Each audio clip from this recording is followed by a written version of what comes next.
Nigerian stars, Ese Brume and Tobiloba Amusan continue to at least do a lot of progress for themselves when it comes to long jump and also hurdles. You have to appreciate the fact that these two ladies have been fantastic so far this season when it comes to athletics. Welcome you on the show, 360 Sport on Trust TV. I am Adeni Ajishafe. Well, I will be talking about a lot of stories trending in the world of sport, a lot of transfer news here and there, and we'll also look at the Nigerian National League. Joining me on the show is Joseph Peter. Good to have you, Joseph. Good morning, sir.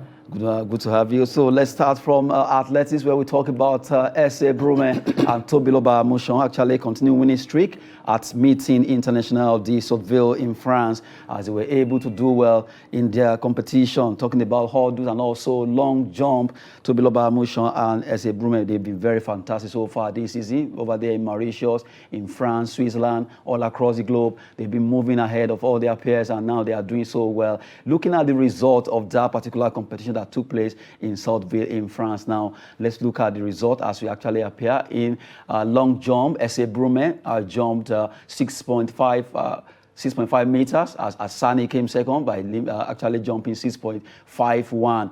Abigail Irozuru came third with 6.44. Now Nigerian Ese Brume coming first there. Congrats to her. And now let's look at the 100-meter women hurdles, where Tobiloba Amusan actually ran 12.82 seconds. Luka Kozak 12.93 seconds. Claudia Sizak actually ran 12.95 seconds in that particular meet in athletics. 100-meter hurdles for women. These ladies have been fantastic, and we just have to appreciate what they are doing. Yeah, it's a good way to prepare for. It's a good way to prepare for the forthcoming World Championship, and seeing how much the lady Brume has done, the result, if you look at the numbers, 6.65 meters, that's a good jump, it's a good leap, and it keeps her very well in a good shape for her to participate and do actually well in the championship. And for talking about Tobiloba Amusan to actually run our own race, winning that race there, it seems Ese Brume and Toby, they are edging close, because in the next 10 days, the World Athletics Championship will be coming up in Oregon, USA. And this at least a good omen for Nigerian athletes. It seems to be in its superlative form. If you look at shot put, they are doing well. Enekwechi is there. You look at hammer and discus, we have Shade Olutoye there. She's also doing well. And not forgetting all the likes of Owuzuruke, who is also doing well when it comes to 100 meters for men. And you look at the entire team Nigeria so far, we've had opportunities that, okay, none of them has been injured. They've been performing very well. And if they transfer this from the next 10 days to the championship itself proper, I hope we'll be able to come back home with a lot of medals. Yeah, we should be able to come back with a lot of medals. And you know, sport is all about momentum. It's all about your preparation. And this is a very, very good avenue for them. They have proven it. Amusan have done it. Brume have done it. And it seems as if they are ready and they are good to go. So as soon as the championship starts, I'm sure that they will give us what we expect them to give us. Hopefully, well, the quartet of Nigerian team, they're talking about Tobiloba Amusan, Ese Brume, and others can give us what we want. Well, Team Nigeria have been fantastic so far this season when it comes to athletics, in long jump, high jump, discus, hammer. All of them have been fantastic ahead of the World Athletics Championship that will be coming up in the USA, and we hope that they will also do well at the Commonwealth Games that will be coming up in Birmingham City over there in England. Team Nigeria, we wish you all the best, and we are expecting a lot of gold medals from that particular team. Away from athletics, let's talk about football now. But this time around, we are coming down to Abuja, where EFCC Football Club, they'll be playing against City FC in the local derby that will be happening live in Abuja at Area 3 football pitch, where the two teams will be flogging out in their outstanding match over there in match day 15. Good one. The two teams will be facing themselves. We have EFCC Abuja, City FC Abuja in the Nigerian National League Group A1 outstanding match. I've always supported CTFC. Okay. Yeah, I've always followed them, and I've always wanted them to be in the Premier League. I didn't like that they are playing the NNL, but I saw the table. and it's kind of impossible for them to make it this year. They can make it. They are second on the law. They are second, but they are having 28 points. And the number one on the table is El Kanemi. El Kanemi is having 31 points. That means there's a 3-point gap, but the problem is the goal difference. El Kanemi is having plus 17, and CTFC is having only, if you do the plus and minus, there will be maybe 7-6 goals. So it's quite difficult. Yeah, it's quite difficult. As you can see, 6 goals. So it's quite difficult. Even if they meet up on where they have a match to play, they have a match to play, and they are playing away. So I don't see them scoring. That away is the derby, so it's Abuja. It's Abuja. So it's easy to say they may not even get the 3 points and make up to catch up with El Kanemi Warriors. Yeah, so it's quite difficult. But if they meet up with El Kanemi, they can get the 3 points, 29, 30, 31. Then you are looking at, it depends on how many goals they scored, although they say have at least 2 or 3 matches to play. You look at 17 goal difference for El Kanemi Warriors. That's a very huge advantage. It's a very, very huge gap. And the reason why I'm not so optimistic, although that is what I wish, that they make up this point, but this is Nigeria. It's not so easy. It's the Nigerian Football League. It's even harder. Sometimes I think the amateur league and the Nigerian Professional League, it's more, the amateur league and the national league is harder than the Nigerian Professional League. Yeah, of course, because you have a lot of talents who are ready to, let's borrow Nigeria, who are ready to die there. Yes. They don't mind whatever will happen. They don't mind who source is God. They are ready to play to the fullest. And another thing is the schedule. The time schedule, the comfort. When it comes to the NNL and the amateur league, you travel that day, you play football that day. But and the money involved is not there. The structure is just a bit poor. It's just coming up. Yeah, so it's not quite easy, but it's good that at least CTFC are beginning to matter.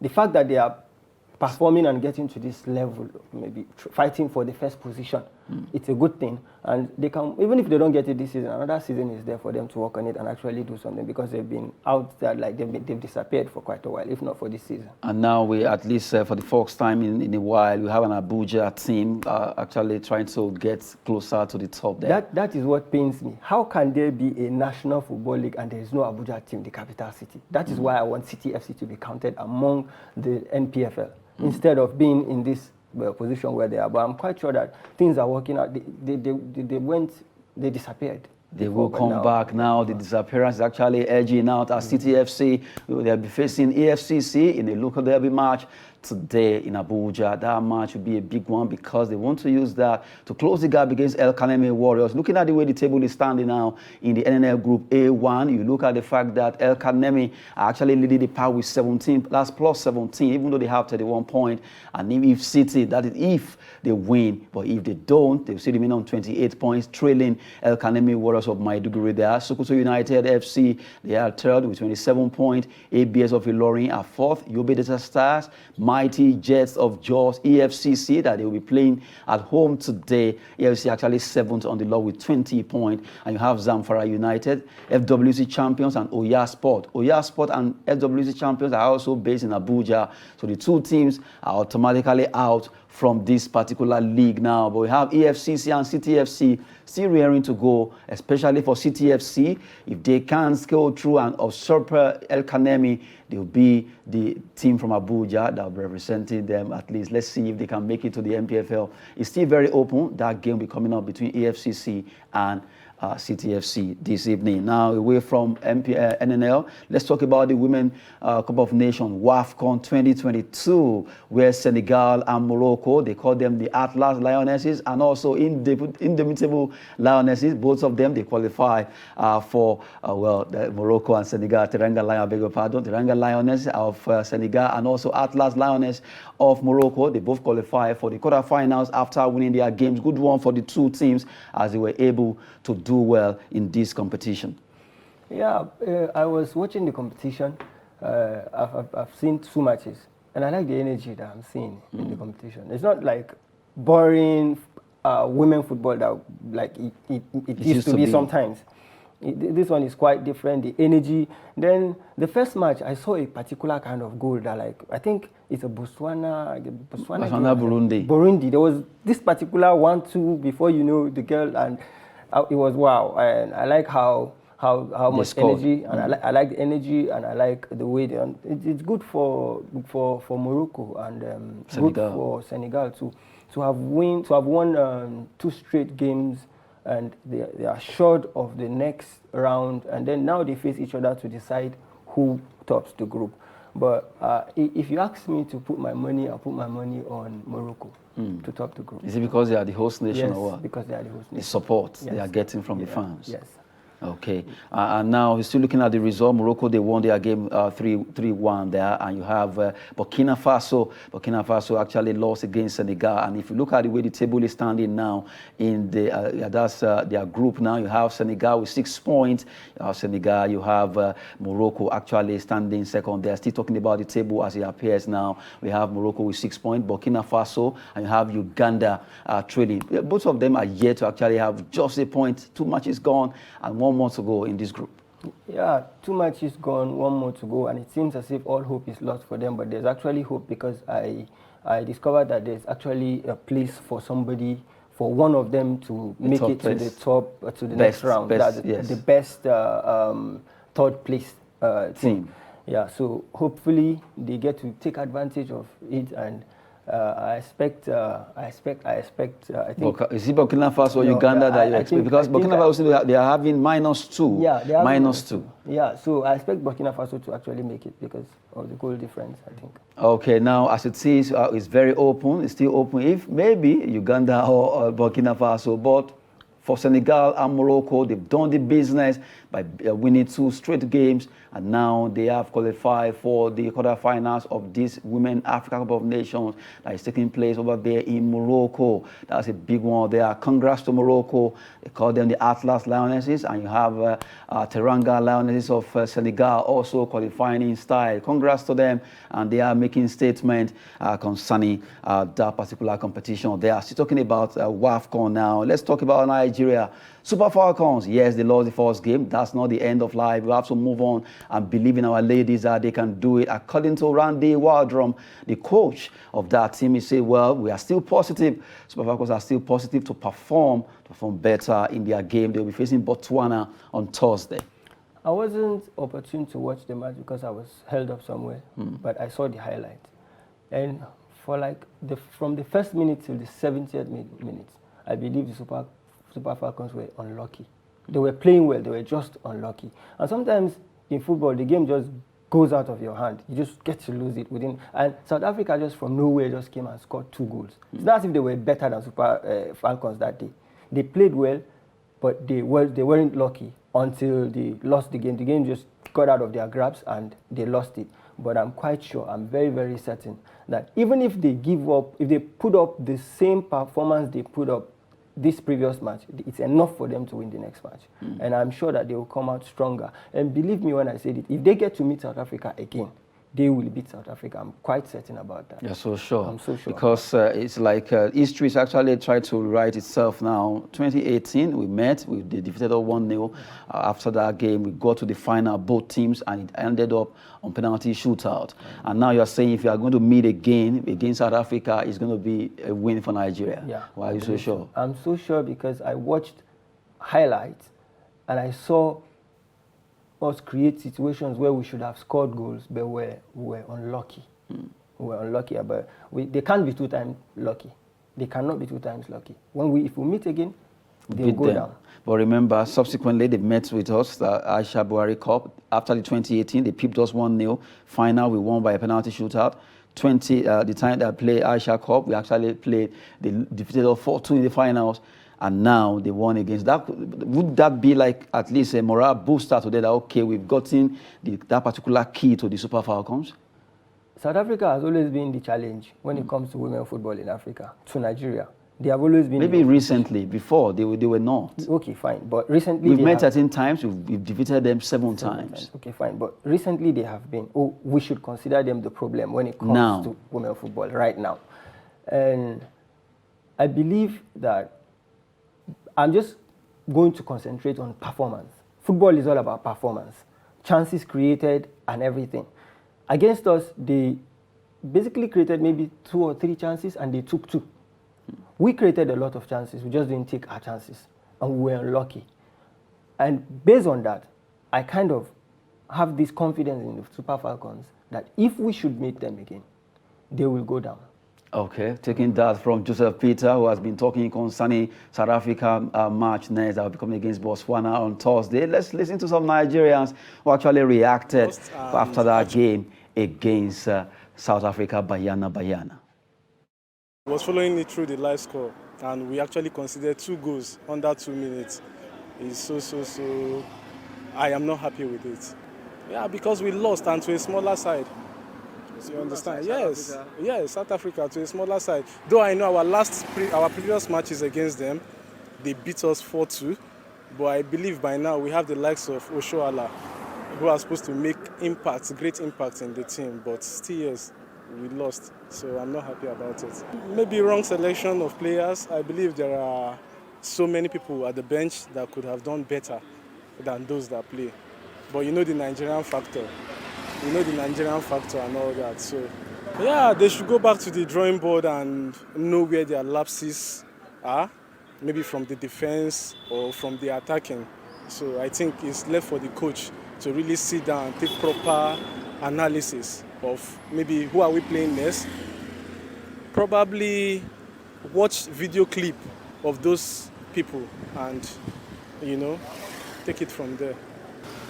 I don't feel happy. I'm a lover of football. We're losing to South Africa at this point in time. It's painful. It's painful, really painful. Given the fact that I think they've won, they've lost some other times again. It's very painful. Very painful. I am a lover of football, but unfortunately, I don't follow the women's football, and so otherwise I would have looked at their past performance. And then look at what they're doing now vis-a-vis the technical crew that you have there. Whether we can sack them, but there are things that we need to do to rejiggle the whole system. I completely believe that they can turn things around because they are a great team to start with. I think they've won this competition for like 9 times. So to me, that's a fabulous performance. It's fantastic. I think they can turn things around. Yeah, sure they will. Our next 2 games. All I feel is our ladies who cannot disqualify them. Our ladies, we need to support them. This is the beginning of the match. What they need is our support to make them feel better to play next match. Okay? So we don't need to hate them. It's our ladies. So what you need is our support. I know Nigeria is not good, but we need to support those that are doing good to move forward. Because when we discourage them, they will hear our talk in radio, television, they will feel bad. So we need to encourage them more so they can do well. I hope the next match they will win. Understand? So the same thing with our men. In World Cup, many people left. Egypt left, Nigeria left. So it doesn't mean that Nigeria will not do well next time. So what they need is our encouragement to make our country move forward. Reactions from Nigeria there concerning Super Falcons loss to Bayana of South Africa. Well, we just hope that everything goes well by the time they face Botswana. It's going to be a big one because Botswana right now are topping that group with the hope of building on it, although it won't be easy against the defending champion Super Falcons. Who knows what's at stake? They just have to up their game as we want them to win their game convincingly from now on. Super Falcons should continue to win and want to see them at least. It's possible they can still win it again. All hope is not lost. We just have to believe in them and support them. That's all they need coming from Nigerians there. Now let's talk about 2 transfer stories where Southampton, the team that plays St. Mary's right now, are ready to bid. Well, the advanced talks are ready to bid for midfielder Joe Aribo, who plays for Rangers. Well, £10 million, that's the deal price that they are offering for Joe Aribo. I like Joe Aribo as a player. He's a fighter, and he always wants to improve. But the problem I have with this transfer news that just came out is the fee. It's too if small, this right? was an English footballer, we would be calling 40, 50 million. Why are they trying to sell him? And even if you look at the figure, looking at the figure, 10 million pounds plus add-on, which means he's not even up to that. But because he's an African football player, and that's what happens, that's the reality. It's unfortunate. But that player is way, way above the price tag. So your valuation of Joe Aribo of Rangers is that, about what, like 20, 30 million? At least 25, 30 million. Wow. For somebody who is not English. If he was English, I'm sure you know what I'm talking about.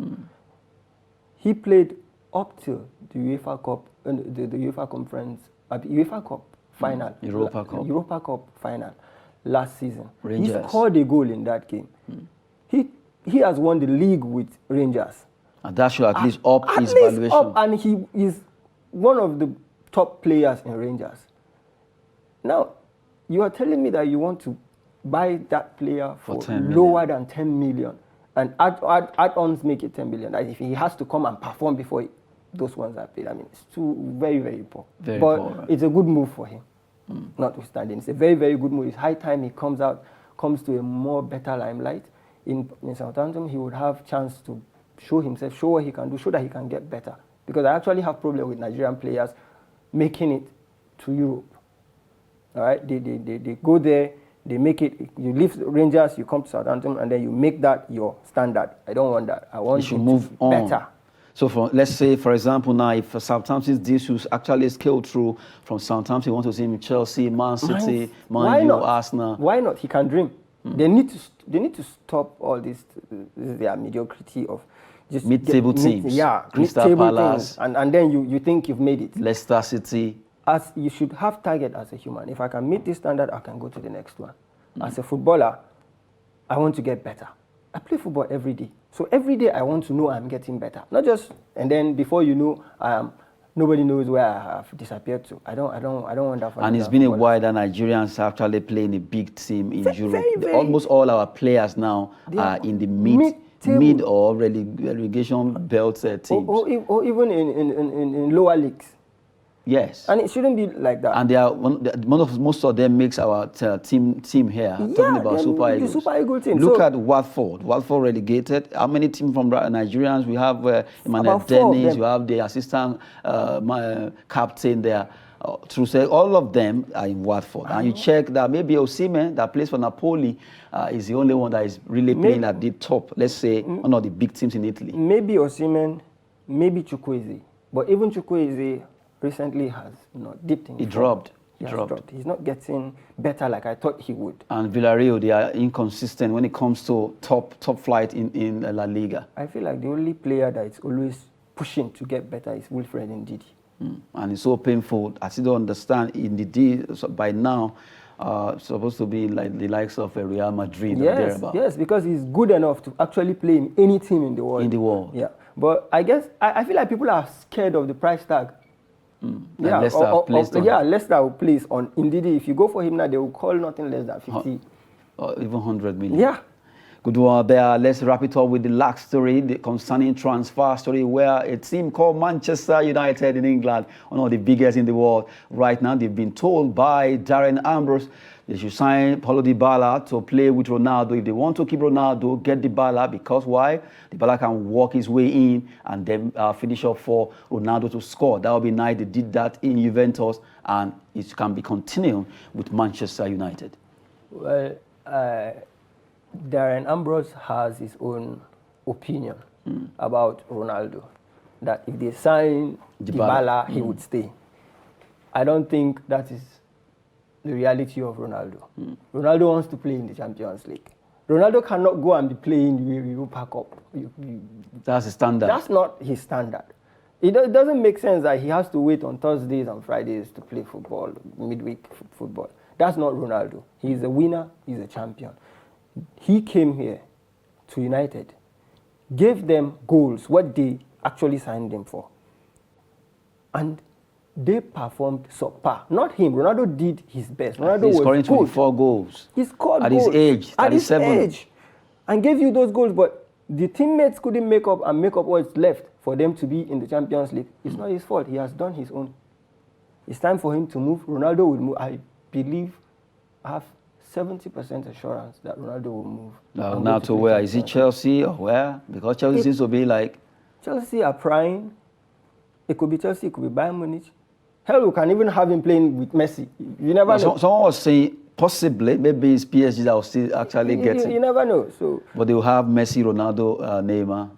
Mbappe, that squad will be, they'll be fire. But I would love to see that squad because Ronaldo is a winner. Messi is a footballer. He's very good. He doesn't have that drive Ronaldo has. It's just his football that works for him. Recently, he has been quiet. Now, you bring in Ronaldo, Messi, you have Mbappe. I think Neymar is staying because he forced it. If PSG should have their way, Neymar will not be there. Yes. I heard, I don't know if it's true, but that he activated a clause in his contract that actually extends 2 years on his own. A new manager has been hired. That manager, it has been rumored that he wants Neymar to stay. But the truth is, Neymar has overstayed his welcome in PSG. And if I can have a Ronaldo, a Messi, and an Mbappe forward to watch, why not? It's just, these things don't happen all the time. Good one there. That will be it on 360 Sport. It doesn't happen every time where you see Ronaldo, Messi, and also Kylian Mbappe, the driver, who actually runs so fast. Well, good one on 360 Sport on Trust TV. It's been a wonderful time with Joseph Peter. Good to have you once again. Thank you, sir. And I am Adeni Ajishafe. Sport is fitness and business. Thanks for watching.